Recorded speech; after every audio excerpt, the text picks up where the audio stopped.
আসসালামু আলাইকুম সবাইকে। অপরিণত বন্ধন গল্পের 15 নম্বর পার্ট। তো বেশি কথা না বলে চলুন গল্প শুরু করা যাক। রোজা সকালে ওষুধ খেয়ে ঘুমিয়েছে। এখন দুপুর থেকে বিকেল হতে চলল।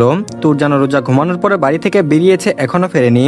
তুবা গিয়ে রোজাকে ডাকলো, তবে সাড়া না পেয়ে কাঁথা টেনে কপালে হাত ছোঁয়াতেই চমকে উঠল। যে মেয়ে সকালেও ভালো ছিল হঠাৎ তার জ্বর এলো কি করে? তুবা রোজাকে ডেকে সাড়া না পেয়ে তুরজানকে কল করলো, তবে তুরজানের কল রিসিভ হলো না। পুনরায় আবার ওই কল করতেই তুরজান বলল, কি সমস্যা বনু? আমি তো বলে এসেছি বাবার মিটিংয়ে আজকে আমি অ্যাটেন্ড করেছি, তাও আবার ফোন দেওয়ার মানে কি? আমি একটা জরুরি মিটিং আছি। তুবা বলল, ভাইয়া রোজার জ্বর এসেছে। কথাটা কর্ণকুহরে পৌঁছাতেই তুরজান চিন্তিত কণ্ঠে প্রশ্ন করলো, কখন? তুবা বলল, জানি না, তুমিই তো ডাকতে নিষেধ করে গেলে, তবে এখন ডাকতে গিয়ে দেখি জ্বর এসেছে। অপাস থেকে ফোন কেটে গেল। তুরজান মিটিংয়ে বসেছে মাত্র।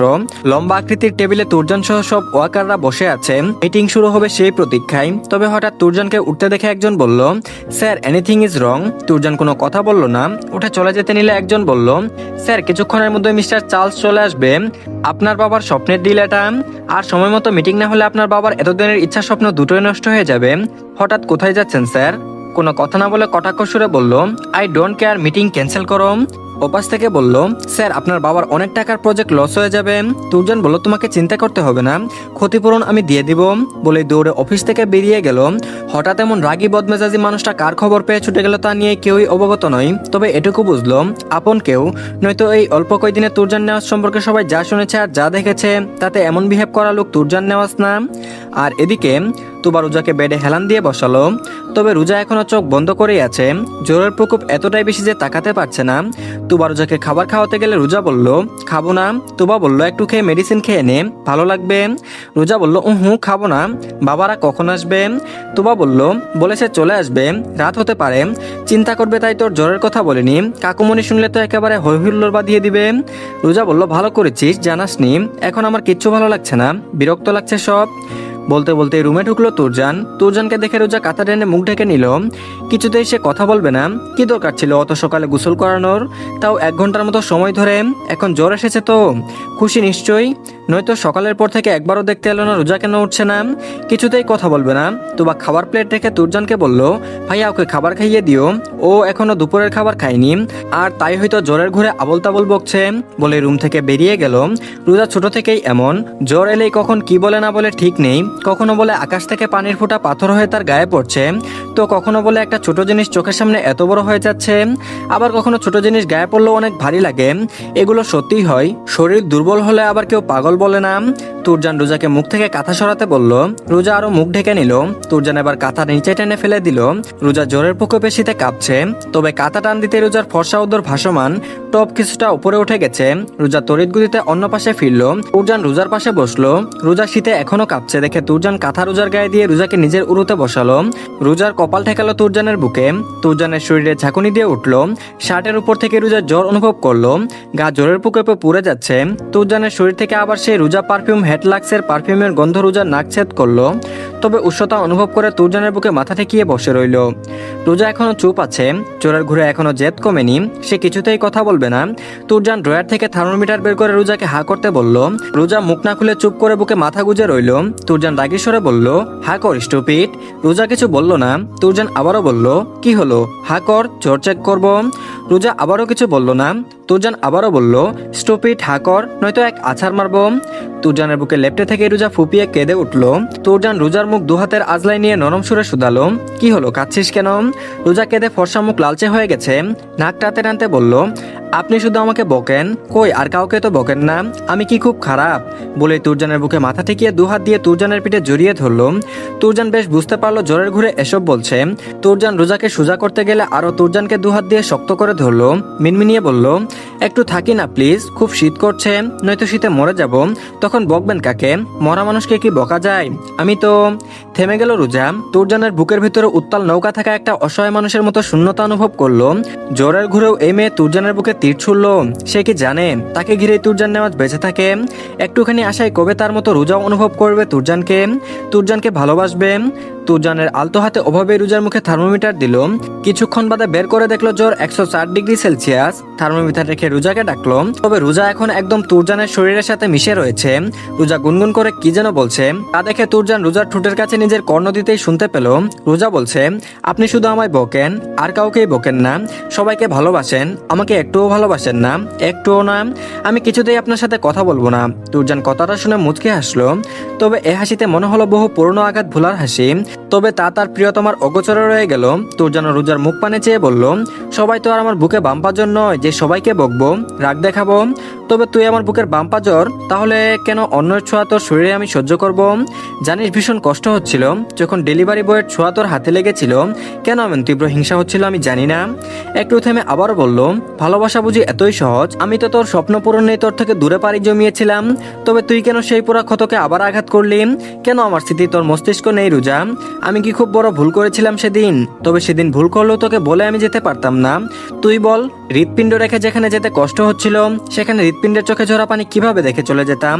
আমি তোর কারণে যতটা দহন হচ্ছি বিশ্বাস কর, তুইও ঠিক তার থেকে বেশি দহনে পড়বি। আমার ভালোবাসার দহনে আমি তোকে পুরাবো, ভীষণ করে পুরাবো। ভালোবাসা এত সহজ না, তবে আমার বামপাজরকে আমি ভীষণ ভালোবাসি, তার সবটুকুকে আমি ভালোবাসি, তার পাগলামো, কান্না, হাসি, রাগ, অভিমান, অনুরাগ সবকিছুকেই ভালোবাসি। আর যে কারোরই এইসবকে ভালোবাসে সে রাগ দেখানোর অধিকার রাখে।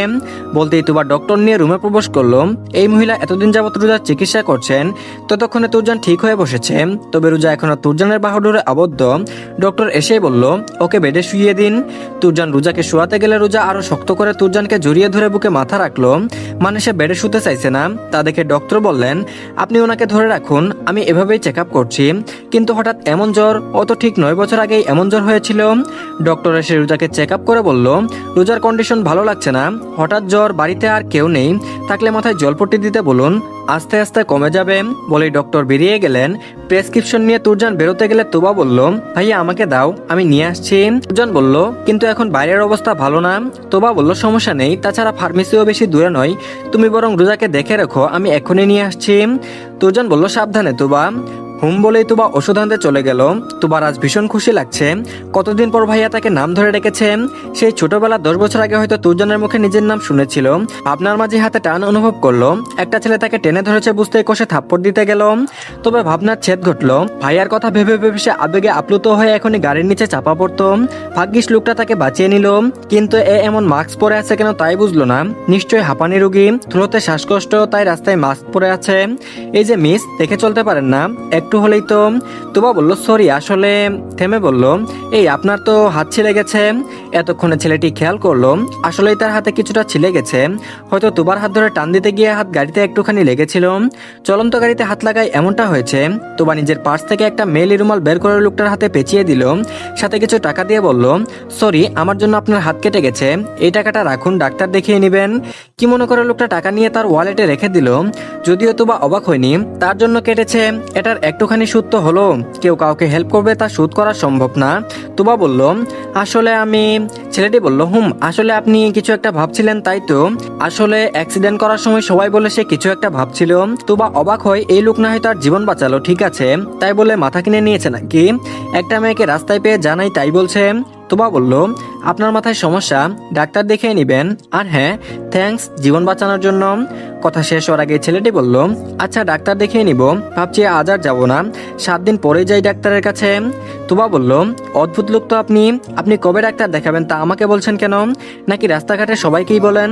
ছেলেটি ভাবনার অভিনয় করে বলল, না সবাইকে তো বলি না, আসলেই তো আপনাকে বলছি কেন, ভুল হয়ে গেছে। তবে আসি ভাই, নিজের খেয়াল রাখবেন, আমার মতো সবাই উদার মনে না যে আপনাকে বাঁচানোর জন্য নিজের জীবন দিতে পারে। আর এদিকে রোজা এখনো বিড়বিড় করছে, তবে এবার জোর করে রোজাকে বেডে শুয়ে দিয়ে মাথায় জলপট্টি দিতে থাকলো তুরজান। তুবাও নিচ থেকে ওষুধ নিয়ে এলো।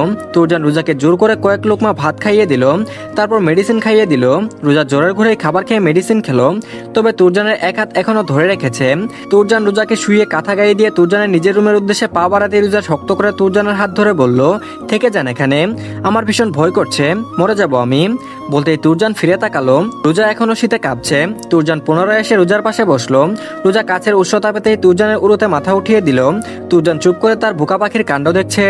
যে মেয়ে জেগে থাকলে নিজ ইচ্ছায় তুরজানের কাছে ঘেসে না, সে জোরে ঘুরে কেমন তুরজানের কাছে উষ্ণতা খুঁজছে। এমনটা যদি সারা জীবনের জন্য হয়ে যেত তবে সেটাও তুরজান জানে। তবে আর কত অপেক্ষা করবে? অপেক্ষার প্রহরা যে ক্লান্ত হয়ে যাচ্ছে। ঘুমন্ত রোজার দিকে তাকিয়ে বিড়বিড় করলো তুরজান, একটা ভুলের জন্য এতটা সাফার করতে হবে জানলে সেদিন নিজের কষ্টের কথা ভাবতাম না। তখনকার বুকের ক্ষতর চেয়ে এখনকার ক্ষতই বেশি কষ্ট দিচ্ছে। তখন দূর থেকে পড়েছি, এখন কাছ থেকে পড়ছি। তখন ভেবেছি দেশে ফিরে সব অভিমান ভেঙে দিব, এখন ফিরে এসে অভিমানই পেলাম না। তোকে নিজের একান্তকেও ভেবে ধরতেও পারছি না, ছুতেও পারছি না। এতটা যন্ত্রণা না দিলেও পারতি বউ। সেদিন রাতেই বাড়িতে ফিরে এসে সবাই যেন অস্থির হয়ে পড়েছিল। তুরজানকে অনেক কথা শুনিয়েছে মুস্তফা নেওয়াজ। একদিন তার মেয়েকে রেখে গেছেন তাই খেয়াল রাখতে পারেননি, আর সারা জীবন কিভাবে রাখবে। আর অনেক কথা, কিন্তু তুরজান কোনো উত্তর দেয়নি, প্রতিক্রিয়াও দেখায়নি। তাজারুল নেওয়াজ তো তুরজানের সাথে তেমন কোনো কথাই বলেনি, হয়তো দুপুরে তার মিটিং ক্যান্সেল করা নিয়ে। তুরজানকে দায়িত্ব দিয়েছিল বলে রাতে ফিরেছে সবাই, নয়তো মিটিংয়ের জন্য আগেই ফিরত। মানে এখন সব দোষ তুরজানের। রেহানা নেওয়াজ, রাহেলা নেওয়াজ আর তানিয়া নেওয়াজ এই 7 দিনে রোজাকে সুস্থ করে ছেড়েছে। রোজা 3 দিন ভালো, তবে এই 3 দিনের মধ্যে তুরজান আর আগ বাড়িয়ে কোনো কথা বলেনি রোজার সাথে। রোজা কিছু বললে হ্যাঁ হুঁ ভেবেই উত্তর দেয়।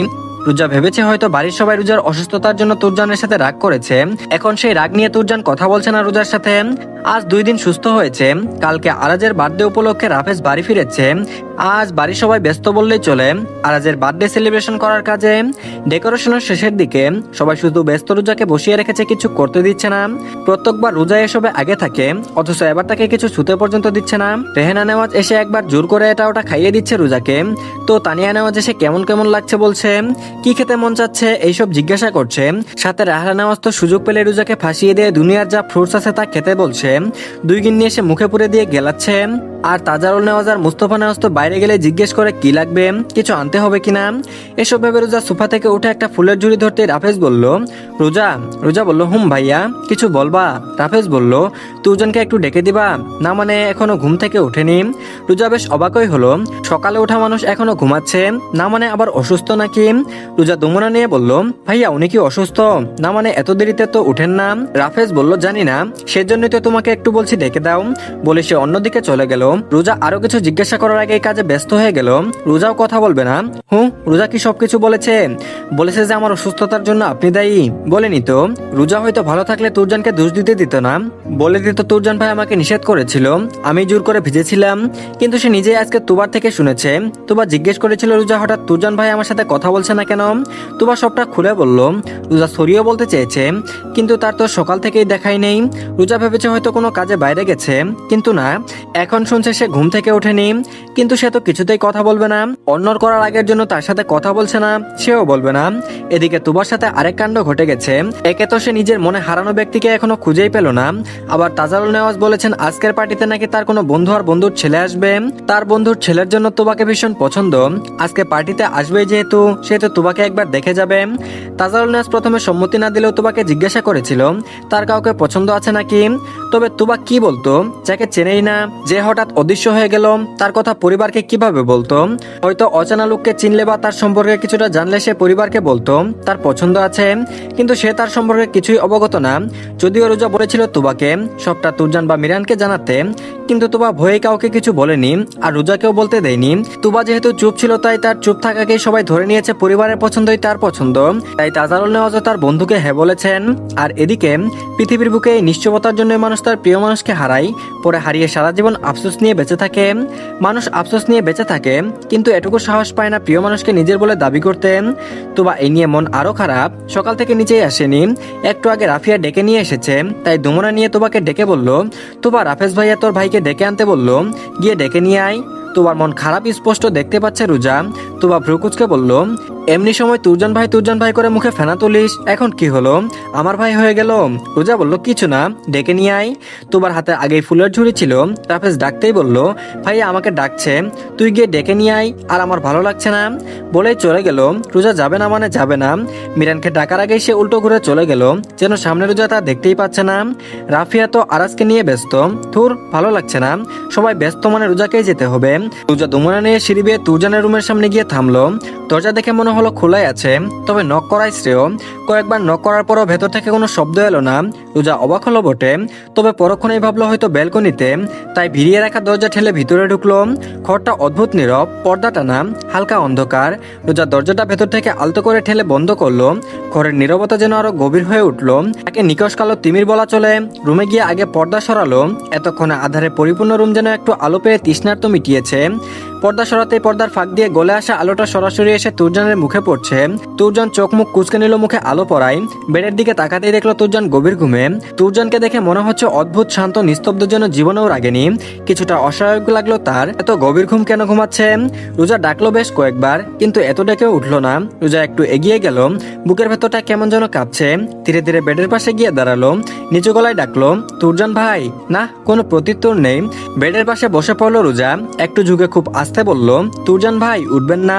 রোজার বুকটা কেমন করে উঠলো, এত ডাকার পরও না উঠা, তাও তুরজানের দ্বারা, এটা অসম্ভব। রোজা এবার হাত বাড়িয়ে তার কপালে ছোঁয়া দিল। শরীর ঠান্ডা, না জ্বরও নেই, কিন্তু ঘুমটা অস্বাভাবিক গভীর কেন, কোনো সাড়া নেই। আরো একটু ঝুঁকে এলো সে, হাত বাড়িয়ে কাঁধে আলতো ছোঁয়া দিতেই হঠাৎ তুরজান নড়ে উঠল। পরক্ষণে কিছু বুঝে ওঠার আগে তুরজান ঘুমের ঘরে নিজের হাত দিয়ে শক্ত করে চেপে ধরল রোজার কবজি। রোজা চমকে উঠল, কিছু বুঝে ওঠার আগে হাত ধরে টেনে নিল নিজের দিকে। একটানে রোজা তার বুকের উপর এসে পড়ল, তারপর বলল, আহ। রোজার নিঃশ্বাস যেন আটকে গেল, চোখ বড় বড় হয়ে গেল তার। তুরজানের বুকের ধুকপুকানি স্পষ্ট শোনা যাচ্ছে। গরম নিঃশ্বাস আশ্রে পড়ছে রোজার কপালে। তার একটা হাত শক্ত করে জড়িয়ে আছে রোজার কোমরে, আর একটা হাত এখনো আবদ্ধ করে রেখেছে রোজার দুহাতে। তারপর বলল, তুরজান ভাই ছাড়ুন। কিন্তু তুরজান যেন শুনছেই না। ঘুমে এতটা উন্মাদ, ঘুমের ঘরেই আদৌ জাগ্রত অবস্থায় কণ্ঠে ক্লান্তি, অথচ অদ্ভুত একটা অধিকারবোধ মিশিয়ে আস্তে করে বলল, চুপ, নড়ো না, বিরক্ত করছো কেন, আমি শান্তি পাচ্ছি না। যা বললো, তুরজান ভাই ছাড়ুন, কেউ দেখে ফেলবে, কি ভাববে। চোখ না খুলেই বলল তুরজান, হুশ, কেউ আসবে না, আমাকে ঘুমাতে দাও, আমি একটু শান্তিতে ঘুমাতে চাই, বউ থেকে যাও না। এই কথাটা শুনে রোজার বুকটা ধক করে উঠল। কণ্ঠটা এত অসহায়, এত ক্লান্ত, রোজা থেমে গেল। ধীরে ধীরে মাথা তুলে তাকালো তার দিকে। তুরজানের চোখ বন্ধ, মুখে অদ্ভুত শান্তি, অথচ সেই শান্তির ভেতরেও যেন ক্লান্তির ছাপ। রোজার রাগ অভিমান সব যেন একটু একটু করে গলে গেল। হাসিও পেল ভীষণ, কেন জানা নেই, তবে এই লোক যে বইয়ের জন্য পাগল তা বুঝতে বাকি নেই। রোজা ফোন আনেনি, ফোন আনলে ভিডিও করে রাখতো, বিয়ের আগেই বউ নিয়ে স্বপ্ন দেখে এই লোক। তবে সারাদিন খেচখ্যাচ করে, এখন শান্ত হয়ে আছে, একটু জানানো যায়। রোজা মৃদু গলায় বলল, আমি তো কোথাও যাচ্ছি না। তবুও ছাড়ানোর চেষ্টা করতেই তুরজান আরো একটু শক্ত করে জড়িয়ে ধরলো তাকে, যেন ভয় পাচ্ছে ছেড়ে দিলে হারিয়ে যাবে। রোজা এবার একটু জোর করে ছাড়ানোর চেষ্টা করলো, কিন্তু তুরজান আরো শক্ত করে টেনে নিল তাকে নিজের দিকে। যার গলার কাছে মুখ রেখে ফিসফিস করে বলল, বউ পাখি একটু থাকো প্লিজ, একটু ঘুমাবো, বিশ্বাস করো একটু, বহু বছরের ঘুম তৃষ্ণার তো আমি, প্লিজ একটু শান্তিতে ঘুমাতে দাও। এই প্লিজ শব্দটা যেন রোজার সব রাগ অভিমান আবারও গলিয়ে দিল। রোজা এবার আর জোর করলো না, শুধু নিঃশব্দে শুয়ে রইল তার বুকের উপর। কানের কাছে তুরজানের হৃদস্পন্দন, তার হাতটা ধীরে ধীরে উঠিয়ে লাগলো তুরজানের বুকের উপর। অনুভব করলো হৃদস্পন্দনটা অস্বাভাবিক দ্রুত, তার নিজেরও যেন অদ্ভুত শান্তি লাগছে। খুব আস্তে জিজ্ঞেস করলো রোজা, এভাবে কেন ধরেছেন? তুরজান বলল, কারণ ভয় পাচ্ছি। রোজা বলল, কি ভয় আপনার? তুরজান বলল, তুমি দূরে চলে যাবে। এই কথাটা শুনে রোজার চোখ বড় বড় হয়ে গেল। তুরজান আবারও গোপন বিয়ে করে রাখেনি তো, তাকে নিয়ে এভাবে বলছে, হয়তো বিয়ে করে রেখেছে, তাই তো কথায় কথায় বউ বউ বলে ফেলে। তবে তা তো বাড়ির সবাইকে জানাতে হবে। ছে, দাওয়াত না দিয়ে বিয়ে করে ফেললো তুরজান, তবে খতিয়ে দেখতে হচ্ছে বিষয়টা। তা ভেবে আবারও বলল, আমি তো কোথাও যাচ্ছি না, এই দেখুন আপনার কাছে আছে একদম। তারপর বুকের অবস্থান করা হৃৎপিণ্ড দেখিয়ে বলল, এই যে এখানে। তুরজান বলল, সবাই তো তোমার হয়ে কথা বলে, কিন্তু তুমি তো কিছু বলো না, আমি দোষী হয়ে যাই। আমি তো তোমার খারাপ চাই না, আমি জীবন দিয়ে বাঁচাতে চাই তোমাকে, বিশ্বাস করো বউ। রোজার বুকটা মোচড় দিয়ে উঠলো, আসলে ড্রাঙ্ক হয়ে আছে মনে হচ্ছে, সব কথা একেবারে বলছে, কখনো রোজার কথা তো কখনো বউ নাকি আছে তার কথা। তবে এবার রোজা বেশ গিল্টি ফিল হলো, তার জন্য তুরজান কষ্ট পেয়েছে। রোজা বলল, আমি তো শুনিনি তুরজান ভাই সবাইকে কি বলেছে, আজকে শুনেছি, বিশ্বাস করুন সবাইকে বলেছি, আপনি আমাকে নিষেধ করেছিলেন, আমি শুনিনি। তুরজান বলল, ওরা সবাই আমাকে দায়িত্বজ্ঞানহীন বলেছে, আমি নাকি তোমার দায়িত্ব নেওয়ার যোগ্য না। একটু অদ্ভুত নীরবতা নেমে এলো দুজনের মাঝে। তার দায়িত্ব নিতে পারবে না মানে?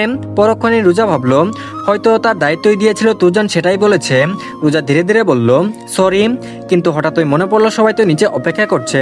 হঠাৎ ওই নিচ থেকে কারো ডাক ভেসে এলো। তারপর বলল, রোজা, তুরজান, তোমরা কোথায়? দেখো কে এসেছে। রোজা ধীরে ধীরে বলল, তুরজান ভাই উঠতে হবে, ছাড়ুন, সবাই ডাকছে। তুরজান একটু নড়ল, প্রকুচকালো, যেন শব্দটা কানে পৌঁছে গেছে। ধীরে ধীরে চোখ খুলল। চোখ খুলে প্রথমে কিছু বুঝতে পারলো না। তারপর যখন দেখলো রোজা তার বুকের উপর, তার হাতের বাঁধনে আবদ্ধ চোখ দুটো এক মুহূর্তে স্থির হয়ে গেল।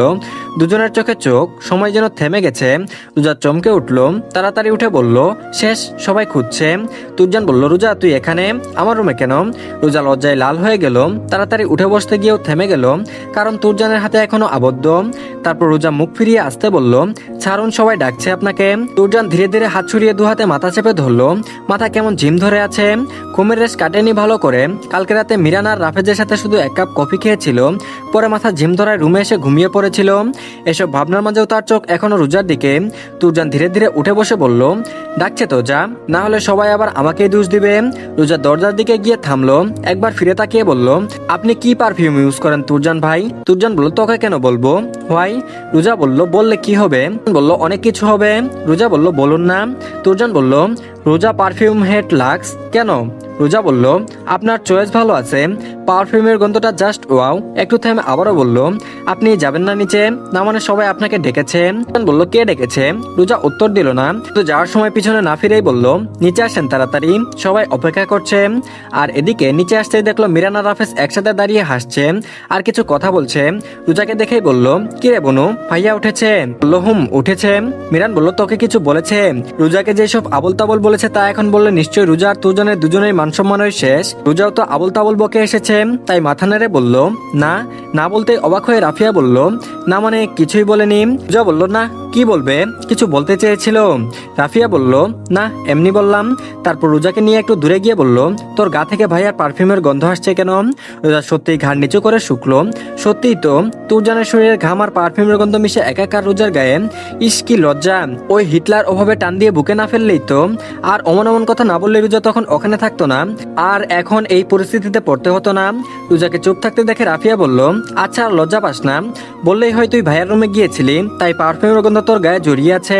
যা শাওয়ার নিয়ে রেডি হয়ে আয়, একটু পর পার্টি শুরু হবে, তোমাকেও বলি শাওয়ার নিতে রেডি হয়ে আসতে। রোজা তাদের কথা মতো নিজের রুমে চলে গেল।